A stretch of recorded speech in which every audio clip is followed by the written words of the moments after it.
আল্লাহ না করুক, যদি আসেন তাহলে বলেন এই দেশে কি 16ই ডিসেম্বর হবে? এই দেশে কি পহেলা বৈশাখ হবে? এই দেশে কি 21শে ফেব্রুয়ারি হবে?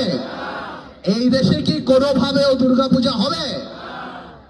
আপনারা একটু ক্লিয়ার করেন না। আপনারা কি সৌদি জামাত, পাকিস্তান জামাত, সিরিয়ান জামাত, না দুবাইয়ের জামাত?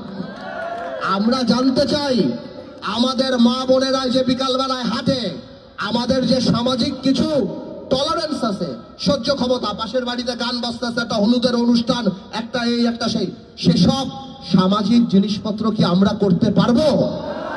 এইগুলি একটু ভোটারদের জিজ্ঞেস করেন, যে এই প্রশ্নগুলি বিবেচনা করার পর আপনি ঠিক করেন আপনি কাকে ভোট দিবেন। জান্নাতের টিকিট বেচার দিন শেষ। তরুণদের বাংলাদেশ, আবেগ নয় বিবেক দিয়েই আমরা নেতা নির্বাচিত করবো ইনশাআল্লাহ। সবাই ভালো থাকেন, আল্লাহ হাফেজ।